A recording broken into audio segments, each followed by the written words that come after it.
Então tá. Beleza. Opa. 28, 28. Por que você fez isso?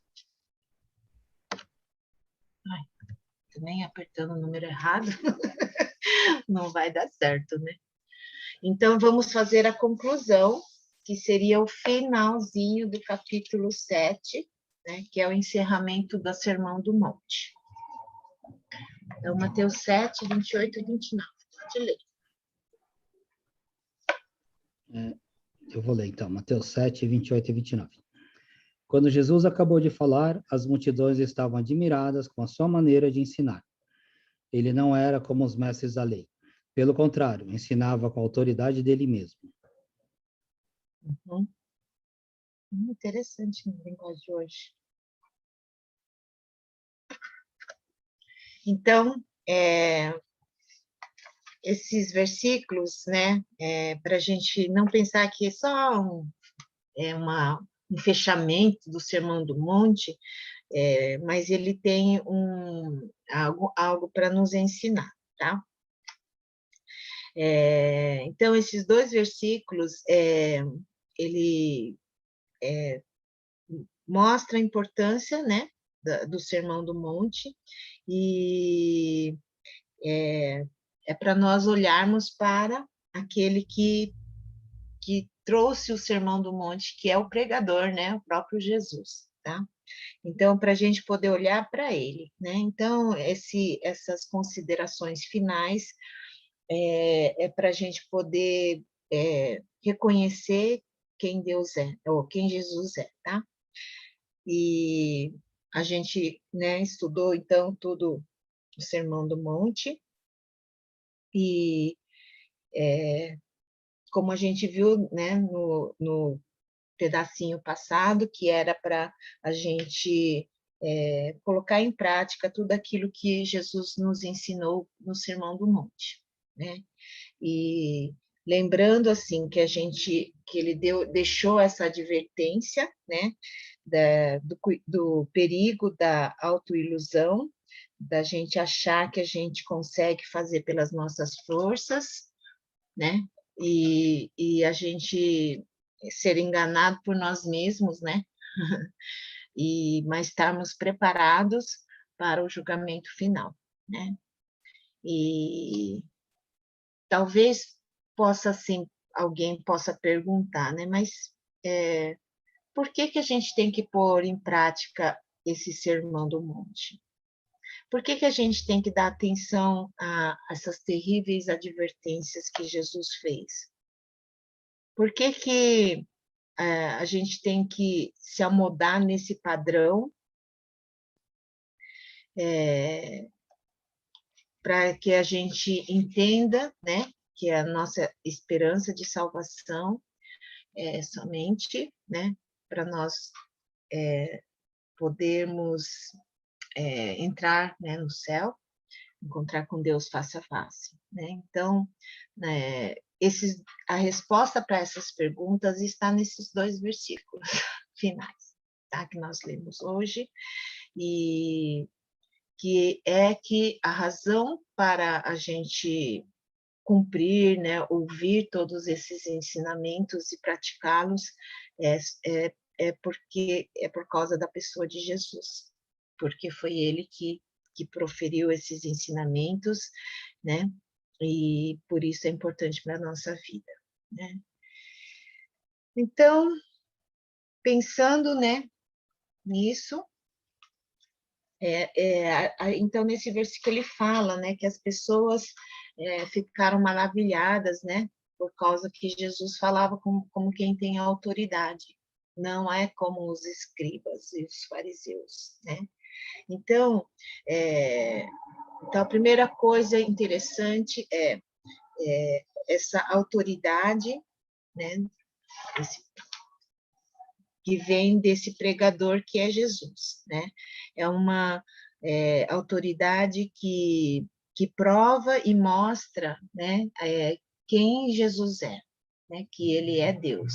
Então, a divindade, né, a deidade de Jesus é revelada no Sermão do Monte, tá? Então, aí vem assim essa comparação, né, junto com dos escribas e fariseus, que é uma comparação deles negativa, né, que eles não não falam dessa forma, né? E Jesus, então, ele traz esses ensinamentos voltando-se para a pessoa dele, né? A sua própria pessoa, e da gente ter esse conhecimento de Cristo, e mais que isso, né? Nós temos um relacionamento. Não é só encher a cabeça aqui de, né? Eu sei, porque Jesus mesmo falou, né? Não é todo mundo que me chamar de Senhor que vai entrar, né? No reino de Deus.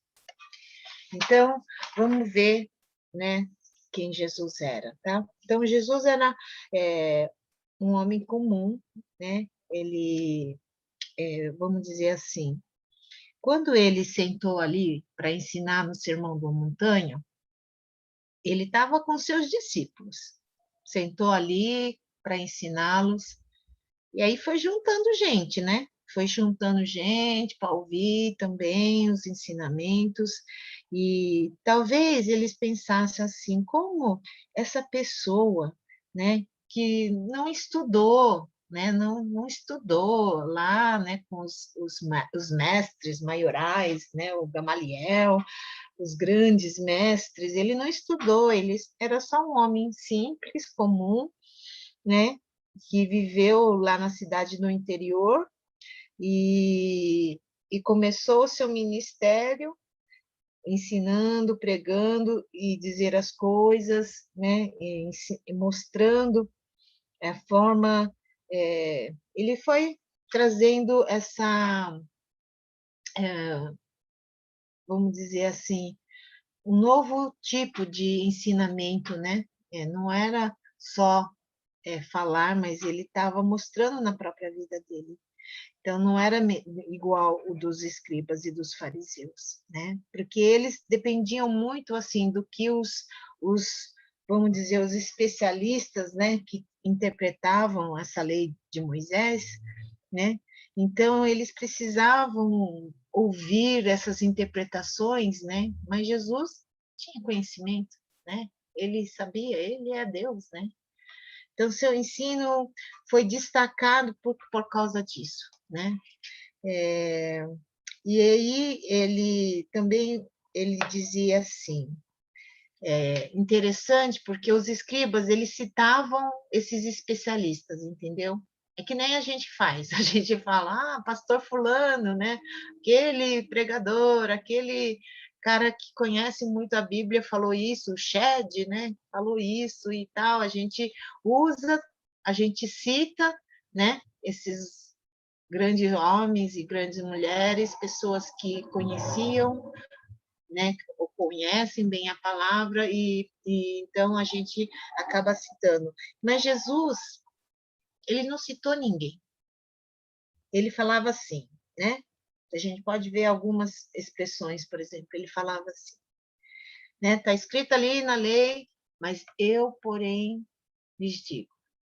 Eu, porém, lhes digo. Né? Então, ele trazia para a pessoa dele. Então, era um frescor novo, né, de ensinamento que Jesus estava fazendo. Então, até o seu método era diferente, né? Ele usava as ilustrações cotidianas que era de fácil entendimento para as pessoas, né? Então, ele tinha essa originalidade, né? Então, mesmo a forma de apresentar era assim, aquilo que estava acontecendo naquela hora, né? Então, ele usava aquilo porque era mais, assim, é muito evidente, né? Todas as coisas que, olha, a pessoa vai entender, tipo uma ilustração viva, né? Então, e ele falava assim com muita confiança, muita segurança, e tudo isso transparecia naquilo que ele falava, naquilo que ele estava ensinando. Então, ele começou a trazer esse ensinamento, né? Então, ele mostrou que ele tinha grande autoridade, né? Então, vamos ver assim o que ele disse, tá? Então, ele dizia as coisas sobre si mesmo, e então porque eles estavam acostumados o quê? Sempre citar outros mestres, né? Mas ele citava ele mesmo, né? Ele dizia as coisas dele mesmo. Então, ele, por exemplo, ele falava assim: ouviste o que foi dito pelos antigos, mas eu, porém, vos digo, né? Então, ele ele corrigia os ensinamentos errados, né, que os fariseus e as autoridades faziam, né? É, porque era por causa da interpretação mesmo, né? Interpretação dos homens acabavam entendendo errado, às vezes fazendo totalmente do contrário aquilo que a lei mandava, tá? Então, Jesus, ele também falava direto, né, no coração das pessoas, mostrava aquilo que estava no seu mais íntimo, né, para as pessoas, e ele falava não só com o coração, mas, né, com a alma e com o espírito das pessoas, tá? E ele ensinou, então, nesse Sermão do Monte, que é todo aquele que ouvir e praticar, né? Então, não só ouvir, mas a gente praticar os ensinamentos dele, tá? Então, ele tinha esse ensinamento, né? Aí, algumas alusões quando ele fala assim sobre ele mesmo, tá? Então, desde o comecinho, logo depois das bem-aventuranças, vamos voltar ali, porque é como vamos recapitular, né, tudo aqui, um pouquinho. Então, Mateus 5, ele dá todas aquelas características, né, daquela pessoa que agora vive nesse reino de Deus. Aí, versículo 11, pode ler alguém? Mateus 5:11. Bem-aventurados serão vocês quando, por minha causa, os insultarem, os perseguirem e levantarem todo tipo de calúnia contra vocês. Uhum. Ele não falou assim, olha, se vocês estiverem sofrendo por causa do nome do Pai, né? Por causa de Deus, por causa dos céus, por causa do reino de Deus. Não, ele falou, se vocês estiverem sofrendo por minha causa, né? Então, Jesus se citou ali. Aí, quando ele fala, no versículo 13 e 14. Versículo 13. Vocês são sal para a humanidade. Mas se o sal perde o gosto, deixa de ser sal e não serve mais para nada. É jogado fora e pisado pelas pessoas que passam. Vocês são a luz para o mundo. Não se pode esconder uma cidade construída sobre um monte. Tá? Então, Jesus dizer que nós somos sal e luz, né? Sal da terra e luz do mundo. Então, nessas palavras está implícito que nós somos os discípulos e seguidores dele, né? E por causa dele, a gente está disposto a enfrentar até a morte, né? Porque da mesma forma como ele enfrentou a morte por causa de nós, tá? Então, ser sal da terra e luz do mundo é aquele que segue os passos de Jesus, tá? Então, Jesus estava querendo mostrar que aqueles que são discípulos dele é um povo especial que precisa, que tem um relacionamento com ele, mas que precisa ter um renascimento, né? Ser uma nova criatura, porque não dá para ser do jeito que a gente era, com, né, o pecado dominando a nossa vida, né? Tá? Então, aqui ele mostra também quanto a divindade dele, né, a deidade dele, porque somente através de Jesus que nós podemos ter vida nova, né, ou sermos salvos, tá? Porque ele era o Messias esperado, né? Mateus 5:17. Mateus 5:17. Não pense que vim abolir a lei ou os profetas. Não vim abolir, mas cumprir. Uhum. Então, Jesus, ele veio para cumprir a lei, né? Então, e com isso, o que significa? Ele, primeira coisa, né? O vinho, ele não é deste mundo, ele veio, né? Ele veio, ele não veio da terra, ele veio dos céus, né?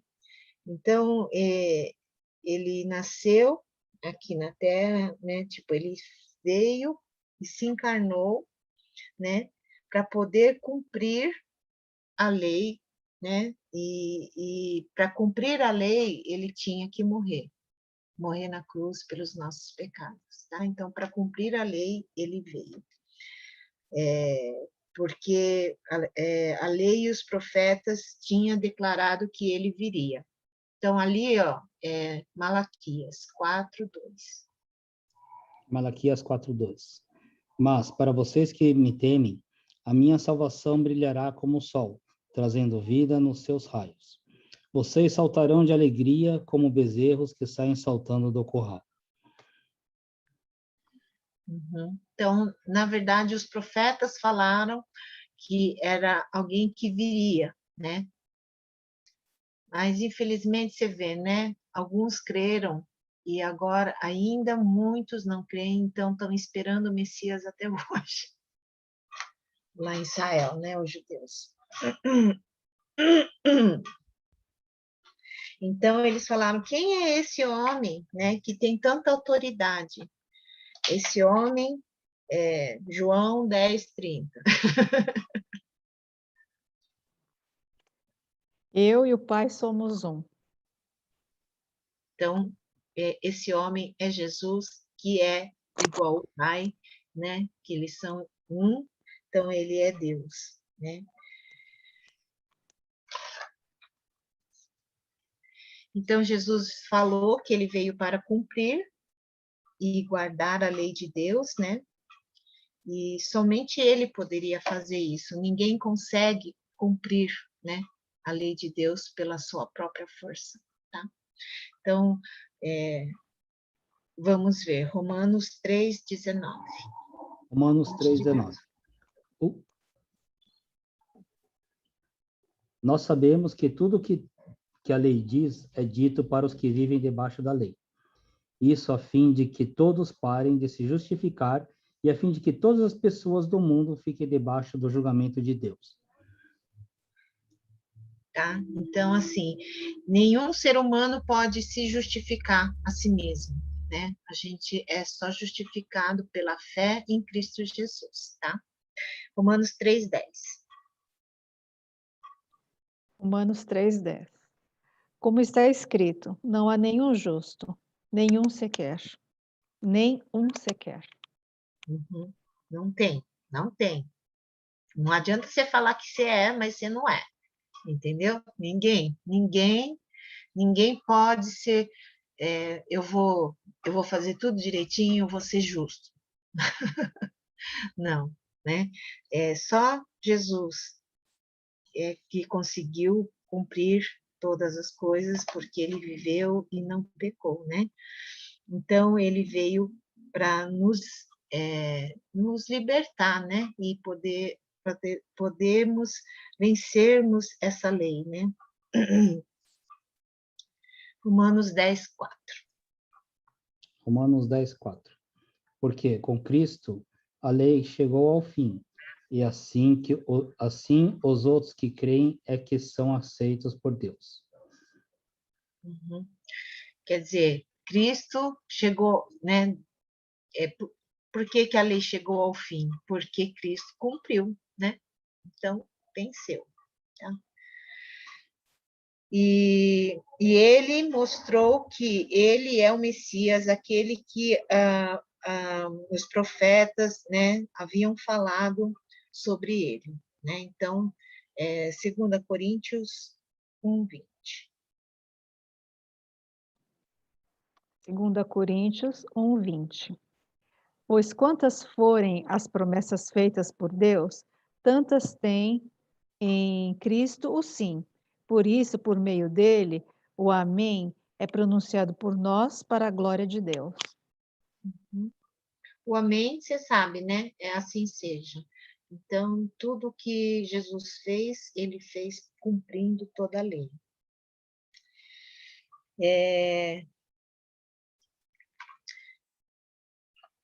Então, Mateus 7, 21, ele faz aquela afirmação, né? Pode ler. Mateus 7, 21. Não é toda pessoa que me chama de Senhor, Senhor, que entrará no reino do céu, mas somente quem faz a vontade do meu Pai, que está no céu. Então, Jesus, olha, ele já se citou assim, que ele é o Senhor, né? E ser o Senhor significa que Jesus era o próprio Deus, né? Então, ele falou com muita tranquilidade. E aí, na sequência, no 23. Mateus 7, 7. 23. Então eu lhes direi claramente: nunca os conheci. Afastem-se de mim, vocês que praticam o mal. Então, ali ele já estava indicando, né, que ele vai fazer esse julgamento. Ele é o juiz do universo. Nós vamos prestar contas a ele. Ele vai falar se você fez ou se você não fez, se você está dentro, se você não está, né? Ele que vai falar, ele é o juiz eterno. Ele vai mostrar e ele vai ver, ele vai declarar, né? Aqueles que andaram com ele, aqueles que não andaram, né? Então, Jesus é o juiz eterno, tá? Aí, uma pergunta. Da mesma maneira, né? Você viu como que foi a reação daquelas pessoas que estavam ouvindo a multidão? O que que aconteceu? Eles ficaram maravilhados, né? Mas gostaria que pensasse. A gente estudou todo o Sermão do Monte, né? Tudo aquilo que a gente tem que fazer, tudo aquilo que a gente tem que mudar.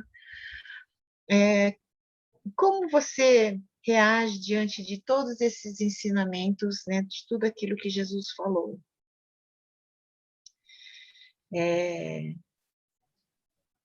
Talvez você tenha ficado também admirado, tenha achado esse ensinamento muito bom, muito bonito, mas não adianta a gente só admirar, né, esse ensinamento, mas como Jesus falou, nós temos que praticar.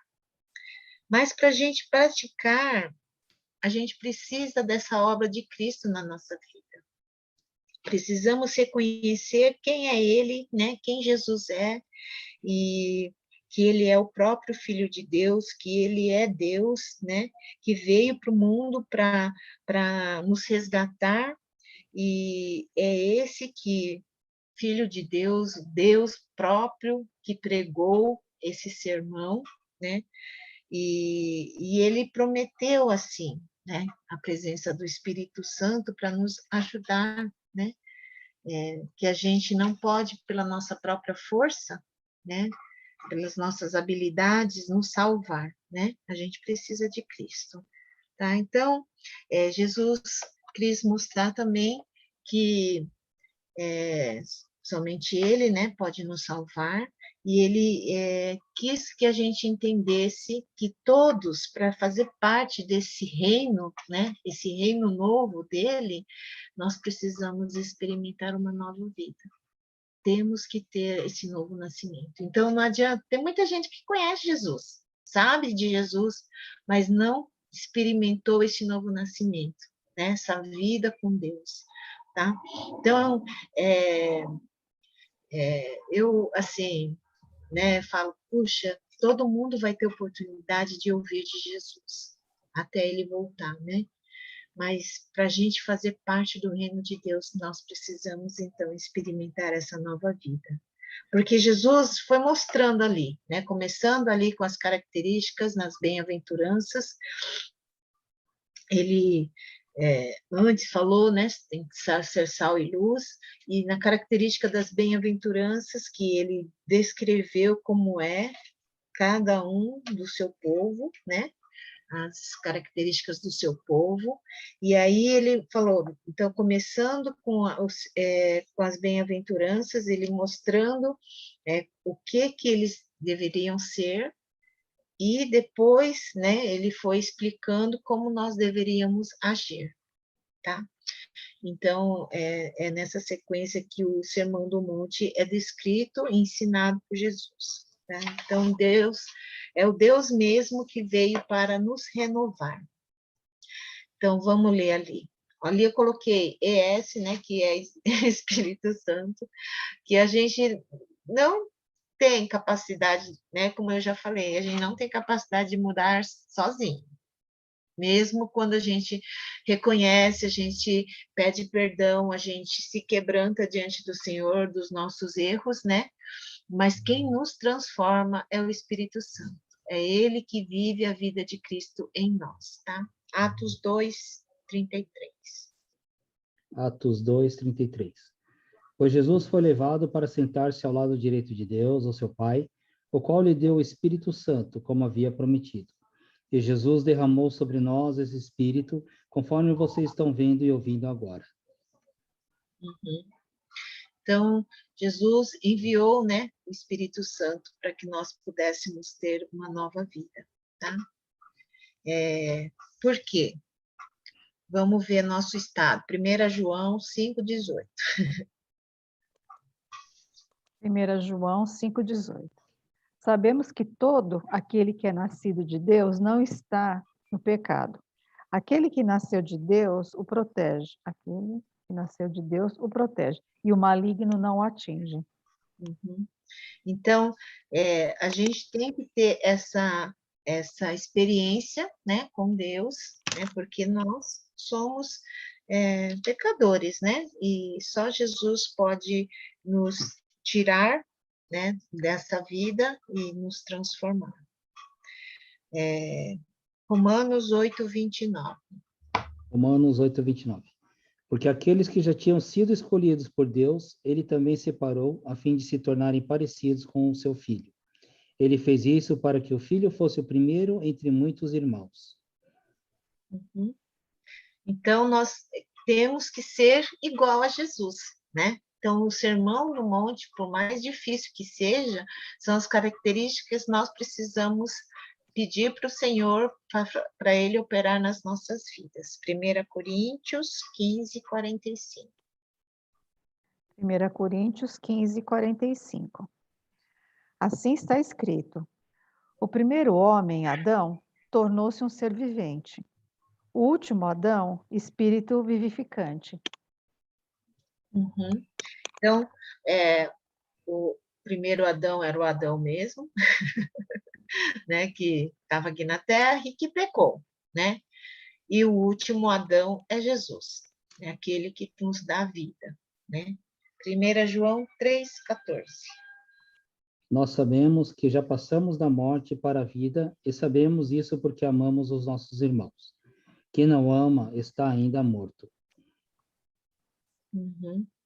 Então, porque quem não está em Cristo não vai amar, porque a gente só consegue amar por causa de Cristo, né? A gente tem que, só temos vida com Cristo, né?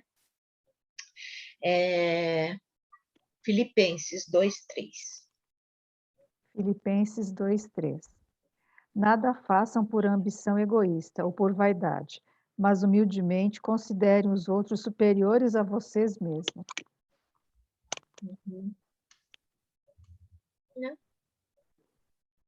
É isso? 2:3? É. Nada façam por ambição egoísta ou por vaidade, mas humildemente considere os outros superiores a vocês mesmos. É isso? Filipenses 2:3. Isso. Ai, desculpa, eu comi Você o quer outro número. número? Eu O que comi você o quer? número. É 2:13, desculpa. 2:13. Então vamos ao 13. Está chegando lá. Eu falei, 12:13. Pois é Deus quem efetua em vocês tanto o querer tanto quanto realizar, de acordo com a boa vontade dele. Uhum. Então, assim, é Deus que vai operar nas nossas vidas, né? Então, aqui Filipenses fala muito claro, é Ele que nos dá o querer, é Ele que nos ajuda a realizar, tá? Então, nossa vida, a gente deve depender de Jesus, porque senão a gente também não consegue cumprir, né, todos aqueles ensinamentos que a gente viu no Sermão da Montanha. 2 Timóteo 1:12. 2 Timóteo 1:12. É por isso que sofro essas coisas. Mas eu ainda tenho muita confiança, pois sei em quem tenho crido e estou certo de que ele é poderoso para guardar até aquele dia aquilo que ele me confiou. Uhum. Então, Paulo declarou que, mesmo, né, tendo as lutas, as dificuldades, ele falou que Deus vai cuidar dele até quando chegarmos naquele dia. Aquele dia é o julgamento final, tá? E é Ele que nos guarda. 1 Coríntios 3:11. 1 Coríntios 3:11. Porque ninguém pode colocar outro alicerce além do que está posto, que é Jesus Cristo. Uhum. Então, a gente só tem esse caminho, não tem outro caminho, né? Senão Jesus não tinha falado que ele era o caminho, né? Ele ia falar, eu sou um dos caminhos. Não, ele não falou isso. Ele falou que ele era o único caminho, né? E a gente não pode trocar vamos dizer, de fundamento, né? É só ele que pode nos levar até Deus. 2 Timóteo 2, 2 Timóteo né? 2:19. Mas o firme alicerce que Deus colocou não pode ser abalado. E sobre esse alicerce estão escritas estas palavras: o Senhor conhece as pessoas que são dele. E também todas as pessoas que diz que pertencem ao Senhor precisam abandonar o pecado. Uhum. Então, aquele que pertence a Deus, que conhece a Ele, tem que ter uma nova vida, né? Tem que ter uma vida que não quer o pecado e que tem fome e sede de justiça, né? Que quer viver verdadeiramente junto com Cristo, tá? Então, fim, nós estudamos, então, o Sermão do Monte. Talvez tenha muito mais coisas, né, que a gente poderia estar falando. Então, a gente deu uma pincelada, né? Quem sabe uma outra vez a gente dá a retomada de novo, né? Então, vamos orar. Ah, não. Alguém quer falar alguma coisa?